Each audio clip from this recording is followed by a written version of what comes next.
Right now, this is Ticker News Insight. Hello and welcome back to Ticker News Insight, where we are looking to focus on the best of business with very clever people joining me from all around the world. I'm your host, Mike Loder, and to our latest story. And Rachel Morris is a co-founder and executive coach helping C-suite and global leaders rewrite the rulebook to build thriving organizations. She joins us today to talk about the state of the world and how it is affecting businesses looking to grow in uncertain times. It's good to see you, Rachel. Thanks for joining me. Oh, thank you, Mike. It's lovely to be here. Thank you. Hey, so Rachel, in our current macro global environment where uncertainty is the name of the game, what 3 traits do you believe C-level execs should cultivate to navigate these choppy waters? It's such a curious space at the moment. It's a great question, Mike, and certainly one that's been tested a huge amount recently. I think the first thing I would say is calmness. A calm and present leader leads a calm and present team. The second thing I would say is we term it a balcony mentality. So a leader's ability to step off the dance floor and kind of look at it from the top down. A leader's ability to stay out of the detail and stay big picture and stay strategic. And I think the third thing that I would say is a leader's ability in times like this to keep listening to themselves, listening to their teams, listening to their support network. Just keep those eyes and ears really, really open. Absolutely. I love that metaphor of stepping off the dance floor and keeping an eye, that further back view. But likewise, we all know that mistakes are also, or can be, portals to discovery. But what 3 mistakes would you warn CEOs to avoid at all costs? There's a couple out there, I believe, that could be extremely damaging. Yeah, I'm a big fan of mistakes normally, but I agree that there are some that are very challenging. For me, the key one is complacency. I think the day anyone but execs stop learning, that's a really, really dangerous day. So I would say stay curious and avoid anything like complacency.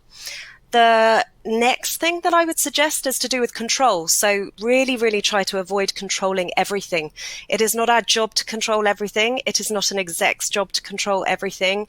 And knowing what you can control and what you can't control, I think is really, really critical. So avoid trying to control it all, because that way leads to failure.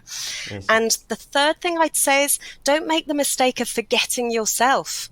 If the wheels come off you, they come off a whole heap of other things. So actually never forget to take care of yourself. Self-care is really, really important. Very wise words, Rachel. But how do we define a thriving organization, just to moving it ahead? What is a good one? I was in a thriving organization yesterday, a beautifully thriving organization. And I think of thriving organizations like beautiful relationships.